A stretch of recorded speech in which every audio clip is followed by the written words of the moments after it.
Welcome back to the updates video. There's quite a few cases that I've been covering, and some of them I have not made a video on in some time because nothing much going on. There's a couple of updates that I want to share with you, and I want to address the tragedy that happened yesterday. As you all know, Charlie Kirk was assassinated yesterday, and what's really troubling is that there are people out there actually celebrating his death, and they're going to hide behind, oh, Charlie Kirk said this and this, this and this, and they're posting those things. Those things may be true. He might have said those things, but why would you be sharing them now in light of what just happened? People are mourning. His family is mourning, and it's beyond poor taste. It's a really wicked and evil, depraved mind, depraved heart, depraved spirit that's behind it. So I just want to ask that we continue to pray for his family and pray for healing over this nation. This is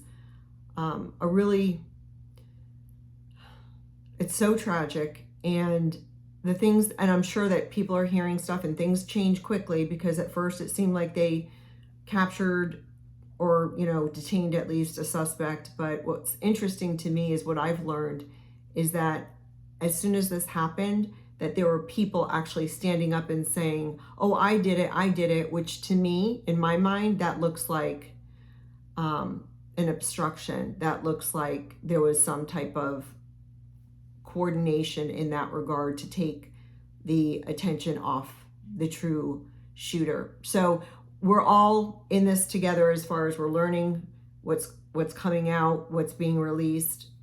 I'm not going down the rabbit trail of, there's so many different theories out there, but I'm just going to wait and see what comes of this investigation. So with that being said,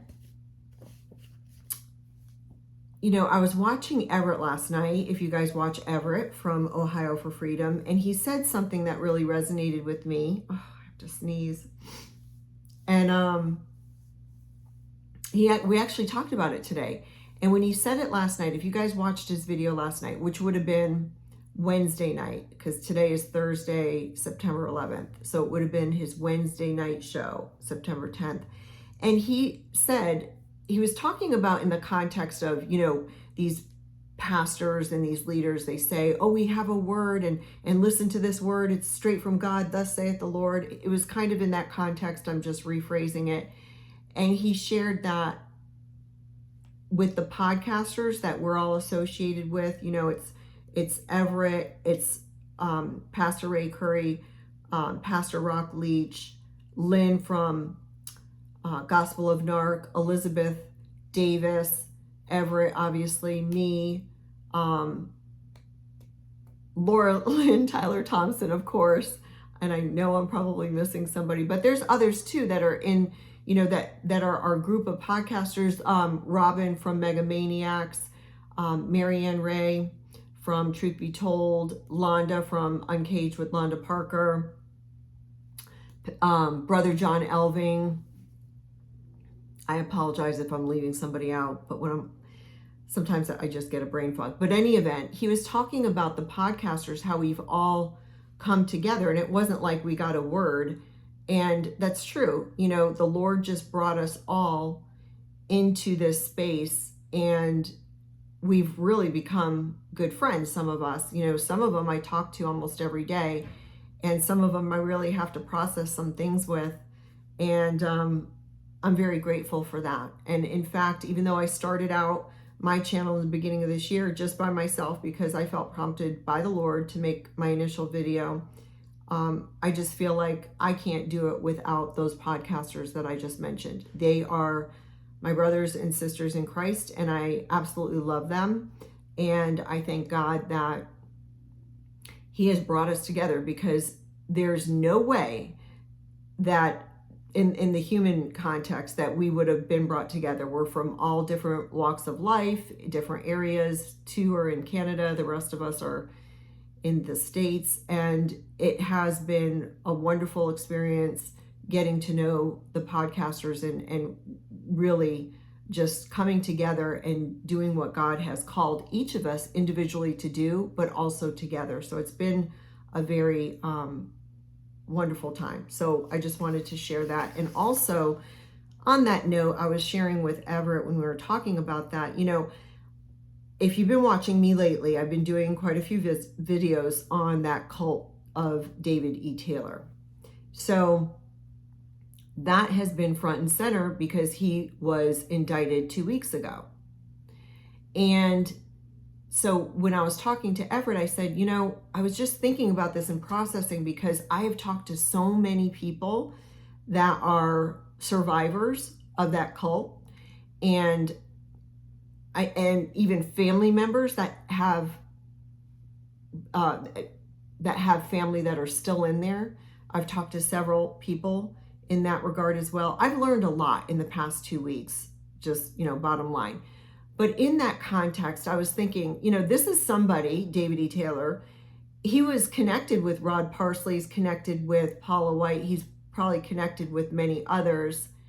And I learned possibly other leaders that we've mentioned on here, but I'm not 100%, so I'm not going to share that. But the ones that I do know of because of conferences, and we know from Rod Parsley there's a video. So, where are they right now with the news that David E. Taylor has been indicted on federal charges that essentially involve slavery? Why haven't they come forward and said anything? These ministries, these these businesses, these people that they prance around as if they're pastors, and they come on their websites, their shows, their television show, whatever, and they're asking for money, and it's for healing. What I haven't heard is, why haven't they mentioned anything about the great healing that's happening right now as we speak? Because the podcasters are talking about these issues, and hundreds, if not thousands of people are saying that they are healed. They are getting healed, that this is healing by listening to this and being a part of this. Why haven't they come out and said that? Because it doesn't affect their pocketbooks, because it doesn't bring in any money for their ministry. The healing isn't bringing attention to them, right? That I really thought about that. That is what's happening here, folks.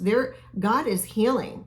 And it's not by, Benny Hinn saying, give me $1,144, or Paula White saying the same thing. People are actually getting healed because they're listening to these podcasts about people standing for justice and truth and for the survivors. So they're getting healed through that. Isn't that interesting? What an interesting concept. You don't have to pay $1,285 for your healing. And they've not said one word. They haven't come on any, and they all have social media platforms. They all do. I haven't heard Bethel Church, Bill Johnson, Chris Valentine, not one say, wow, this person, David E. Taylor, that was running this alleged ministry, he's actually a really bad guy. He's actually a cult leader. Crickets. No. Did Benny Hinn come on and talk about it? Did Paula White? Rod Parsley? None of them. Not one. And just think about that. Not one of them have done that. Why not?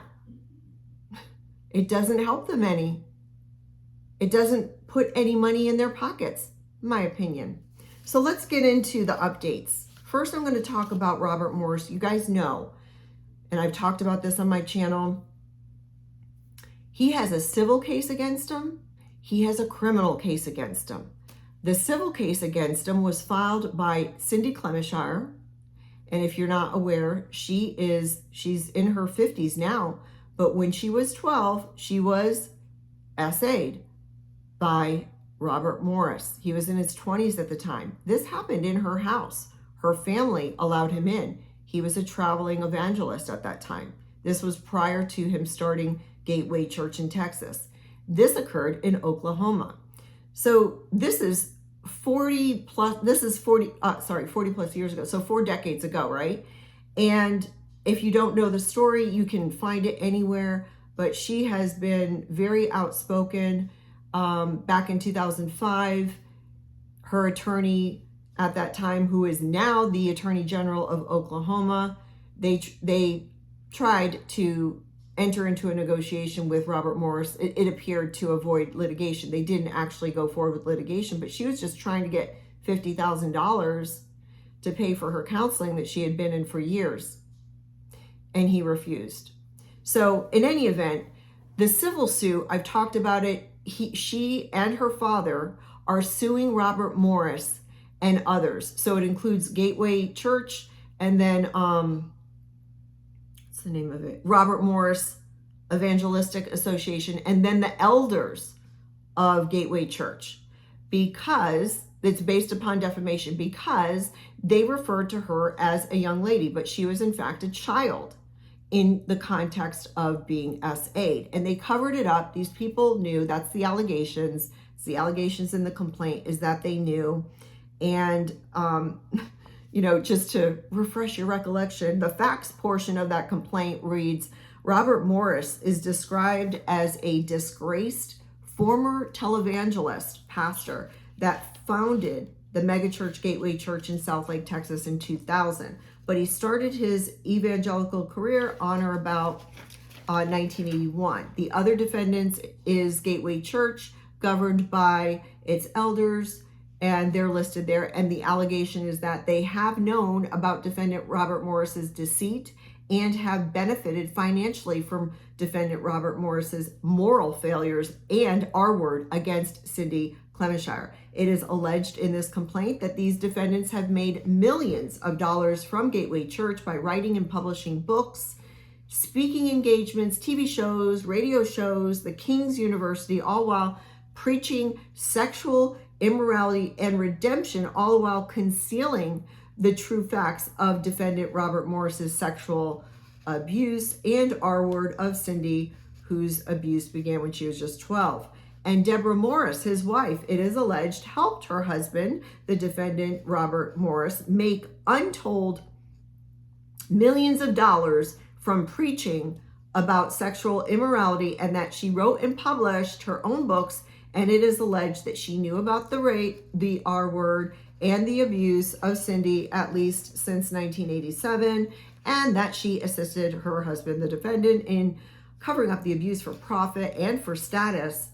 And these, the allegations also is that these elders were aware of it as well. They covered it up for the greed for that status for making the untold amounts of money. And also, remember, Robert Morris alleged that Cindy's family, her father, graciously forgave him, which Cindy is alleging is not true.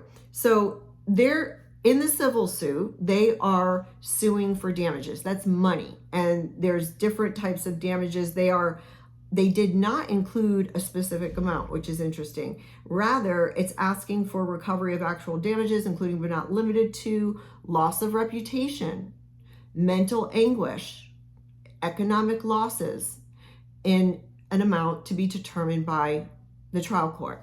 So that's how they left it in the complaint. And interestingly, that civil case is slated for trial on June 15th, 2026. So about 9 months from now.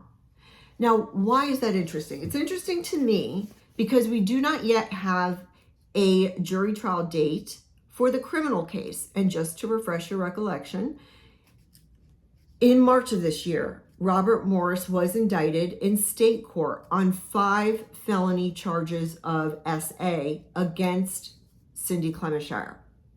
And this, I believe, they started December 25th, 1982, and I believe it spanned until 1987, somewhere around there.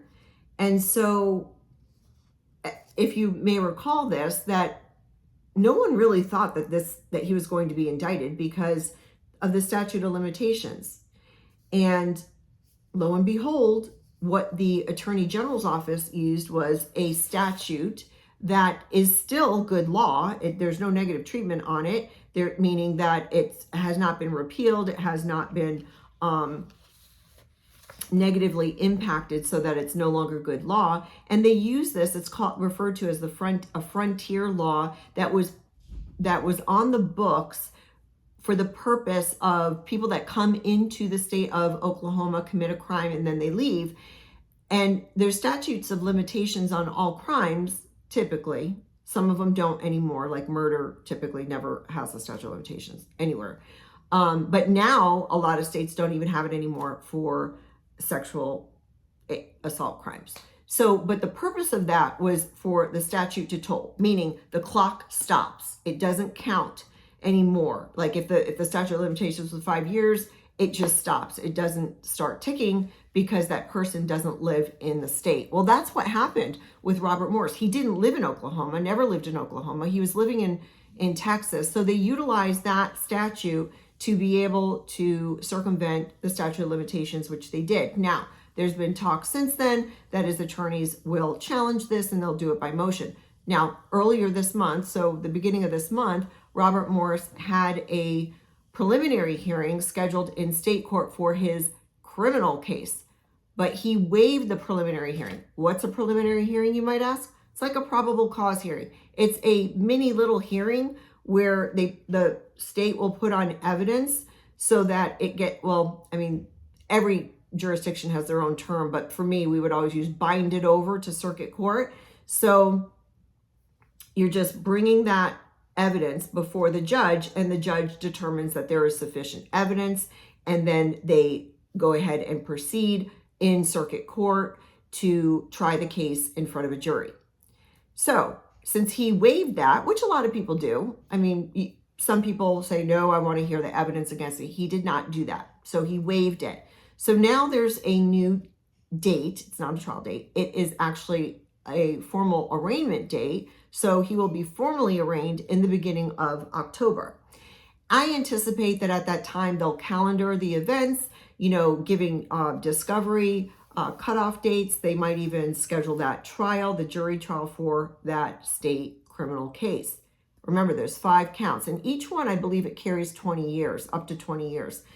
So the interesting thing, like I mentioned, is that right now we already have the civil court trial, which is in June, but we don't yet have the criminal trial yet. And what's interesting is that if it goes to civil trial, any of his statements that he makes under oath in that trial can be used against him in the criminal trial.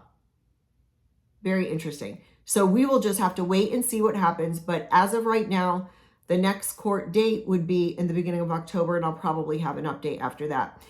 I would like to attend that trial, the criminal trial, maybe even the civil. It just depends. The criminal trial is in Oklahoma. The civil trial, the defamation one against Robert Morris's wife and the elders of that church, that is in Texas, Dallas County, Texas. All right. Next up, we have Tom Keesee. I haven't talked about him in a while because there really wasn't much. I kept looking at the docket to see if anything changed. As you may recall, initially, the jury trial date was July 1st, but then his attorney waived speedy trial. He filed a motion for extension. He got it. So the jury trial is November 18th, 2025, and it still remains today. I look on the docket for updates, and I was in August, and there was nothing there since July. And then I looked again this week, and then I saw on September 8th, so that was a couple days ago, there was a filing, and that was a notice of subpoenas that were issued by the state prosecutor. So I looked at the list and I compared it to the subpoenas that were issued for the prior trial. Remember, July 1st was the first one. We thought it was going to happen then.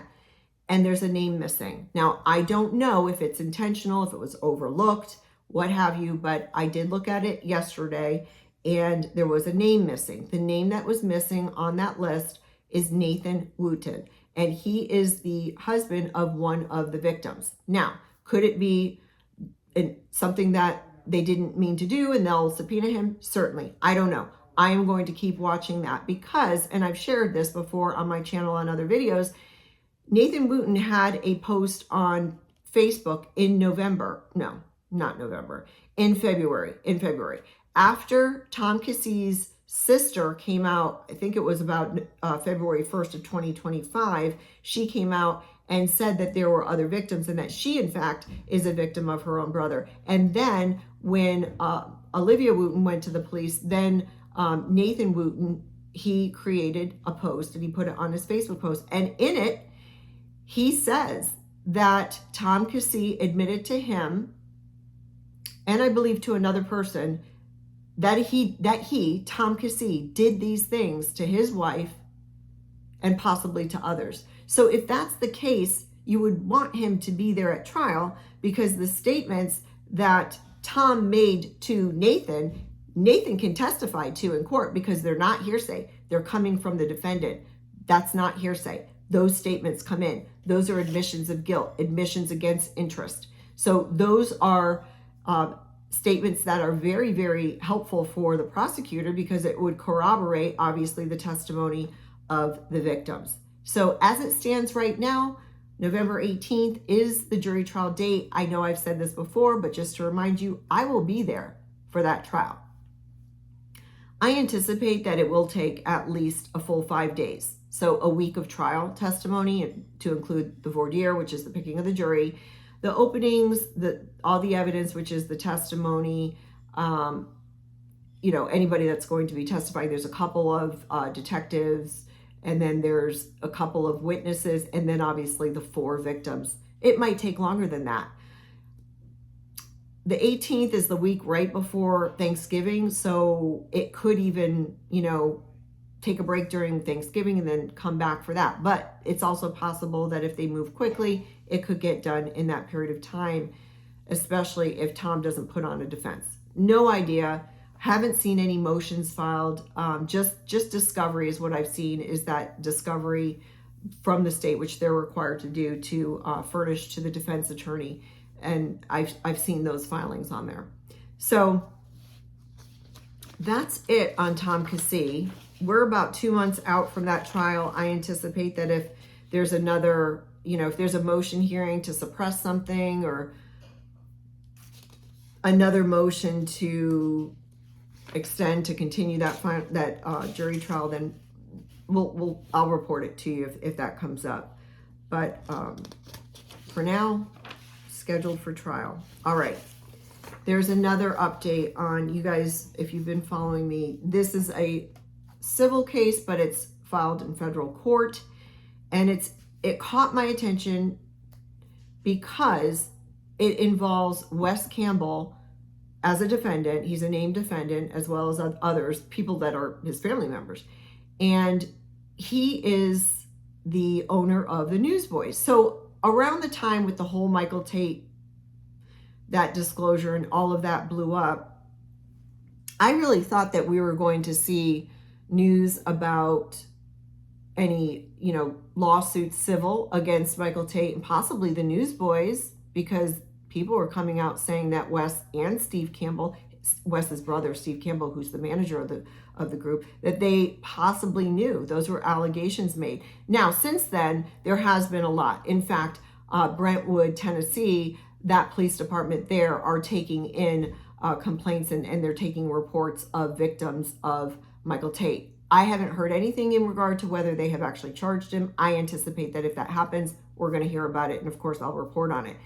But in that time frame, there was a lawsuit filed, and it's a person I didn't know. His name is Randall Schrum, and he was a pastor at the church that Wes Campbell's parents founded, called Hilltop Church in Tennessee. And what happened was a lot of stuff. There's defamation, there's harassment, there's an allegation that Randall Schrum stole the church away from, the Campbells. And what happened was there was an issue with a family member of the Campbells that the elder board was trying to get, Colin Campbell, the father, to address, but he wouldn't. Those are the allegations. And it culminated into this one day at the church where people stormed in and started threatening people. And after that, everybody dispersed. Everybody left the church. And so there's allegations that that Randall Schrum stole the church. So because of the harassment, because of all the things that were happening to him, he filed this lawsuit in federal court. And it has multiple counts and it has multiple defendants. And I've talked about this. And so Colin Campbell and Nancy Campbell, those are the parents of Wes Campbell. And then their son, obviously, Wes Campbell is named in there. Evangeline Johnson, that's their daughter. And she was the subject of the issue that the plaintiff, Randy Schrum, and the elder board was saying that Colin wouldn't address. And then Rocklin or Rocky or Rock, I think they call him Rock Campbell, that's their son and Wes's brother. He's the one who stormed into the church, not a member of the church, and with other people, and were threatening people. And then these people, the Harrisons, and one of their son-in-laws is named. So there's a bunch going on. There's a bunch of people that are named. And interestingly, Wes Campbell was not personally served with the lawsuit for quite a while, for months and months and months. He was recently served at the end of August. So just a couple of weeks ago, he was finally served. He is not with the rest of the defendants as far as litigation wise. All of the other defendants, they have one attorney. They share one attorney. And that attorney recently filed a motion to dismiss in regard to the complaint that was filed. Wes Campbell, I have not seen any filings by his attorney yet. So we're going to wait for that. And this is slated to, they're going to start with the discovery process. This motion to dismiss, I went through it, and it was very similar to the one that was filed initially with the first complaint. I'm not going to bore you with it. This is essentially what it is. They're saying that there isn't enough evidence to support the allegations that Randall Schrum made in the complaint. Basically, that's what it is, one part of it. And the second part is they're alleging that the judge, the federal court, doesn't have jurisdiction over the subject matter. So that's something that if the federal judge agrees with them, then it could get kicked to state court, then the plaintiff would have to refile there. But it might not work for them. This motion might just be summarily denied, and then they move on to discovery with depositions and so forth, and then they get a trial date. Very similar to what I just talked to you about with the civil case with Robert Morris. So that one I'm going to keep watching. I think it's very interesting that all of this stuff came out about Wes Campbell at around the same time with the whole thing with Michael Tate. So, he was, like I said, alleged to have known about these things that Michael Tate was doing. And then this happens he's a defendant in this one. And then even more recently, I found out that he is now suing this company. It's a media group in Canada. He's suing them because they canceled the tour of the Newsboys. So I don't know what's going on with that. I haven't seen anything filed, but I did hear about that. So this guy is wrapped up in all kinds of litigation, and it's interesting. So the last subject is that cult, David E. Taylor's cult. And so I've been talking about it, and I have been talking to a lot of people. So a lot of people have reached out, and a lot of people have been very helpful. A lot of people that have been affected by it personally because they were actually there. So several people that worked there and never was paid, one was an armor bearer. One, I can't remember if the other was at the call center. There's been a few. I am in the process of working out dates and times because at least two of them I'm going to be interviewing, and I think that you're going to want to watch those. So this is more depraved, evil, demonic than I could have ever imagined. This is a cult. I will not refer to this as a ministry. This was not. This is a cult. And I spoke to some people that they still have family members that are in there. Several people that still have family members in there. And it's really heartbreaking. Very, very heartbreaking. And as this is where we are right now. So a little over 2 weeks ago, David E. Taylor and Michelle Brannon were indicted federally, and David E. Taylor was picked up on an arrest warrant he was in Durham, North Carolina. Michelle Brannon was here where I live in Tampa. So she was here in Tampa at this house in Avila, which is a very affluent neighborhood. And apparently they had this set up. It's right up the street from Avila. It's St. Joseph's Hospital North. And they had that set up as kind of a triage for people that they were bringing out of the call center in the house. But I don't really know what happened with that. I've heard other things, that perhaps some of these people, they're still loyal to this cult leader, and that they scurried on up to Ocala, which is about an hour and a half from Tampa, because he had a house there too, call center there too, and it was raided. And as you guys know, call center is still going on, which is very strange, because they executed search warrants, and there's just so many questions. And right, we're not going to know everything. I look on the docket right now. There is, I think it was August 28th, there was a notice of appearance by an attorney from St. Louis for Michelle. And then just more recently this week, I think it was September 8th, there was another filing of a notice of appearance of a different attorney, also from St. Louis, for David Taylor. So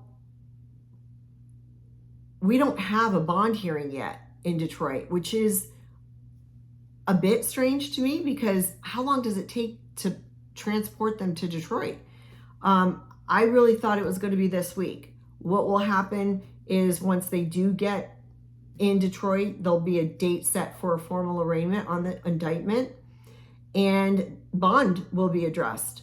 This is my opinion, based upon their level of danger to the community and risk of flight, and the seriousness of the charges. I just don't think they're going to get a bond. I think it's going to be denied. Maybe they'll get one. Maybe it'll be really large, but that's just my opinion. I think that they're not going to get a bond, but we shall see. There's also, this happens all the time. This happened with Tom Keesee. As soon as he was arraigned, then a fourth victim came forward. I've said this before. As people are talking about this, because so many people are telling me that this is so helpful, they're watching so many videos, and it's so helpful and healing to them, and knowing that people are on their side, that's really, really important for them. And as people are doing this, either people like me that are talking about it in this platform, or commenting, or just coming alongside of these people, making it known that they are loved and they are supported and they are believed, right? People are going to come forward, because it's safe for them to come forward now. And so while in this cult, there are people that are still mesmerized, brainwashed, they're still loyal followers of the cult leader. I think that as time goes on, that's going to break down, because a lot of those ones that are mesmerized and still in that daze, they were prepared for this. I didn't realize this until talking to people. They were prepared for this. David Taylor, he knew this was coming. So he prepared them, and just getting them ready, and in their minds, playing that game and gaslighting them that this is persecution that's coming against him, and that they need to get ready for this. This is what's going to happen. And then it comes, and then it happens, right? So then that gives more credibility to him. But as time goes on, because maybe they're thinking, oh, he's got to get out soon, right? He's not going to get out soon. He's not going to get out soon. Okay. And hopefully with that time where he does not get out, and it goes into weeks and months and maybe even years, perhaps that's the time that those people need for this spirit, this demonic hold, to break off of them. But in the meantime, people, I think, will start coming forward who have been impacted, who have been abused, who have been mistreated at the hands of these cult leaders. And perhaps we might even see some indictments against other people that were assisting, accomplices to these cult leaders.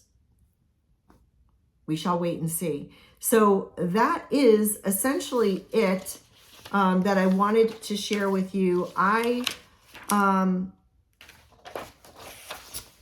I will be out of town for a bit, so you won't see a video from me for a bit. I am hoping by, not this coming weekend, but next weekend, that I will have at least one of those interviews up. So that, please look for that. You'll see that. There is a lot that I'm learning about this cult, and I think it is very important for people to know and understand it. You know, you're always going to see, oh, it's not your business. It is our business. It's absolutely 100% our business. And people just don't want to get uncovered and exposed because, you know, they're covering for a cult. And based upon what I've learned so far, I don't know what's worse. Charles Manson, Jim Jones, David E. Taylor. I don't know. I mean, yes, I get it. Charles Manson, you know, that was, it involved red rum, but I'm talking about that mindset and that hold on people. I've even seen people say that they pray to David E. Taylor and not to Jesus. It is so sick, and it is so beyond troubling. I'm perplexed at how it got to this point, but we do know that the human mind is a mystery, and people can gaslight and play games, and people can come under spells.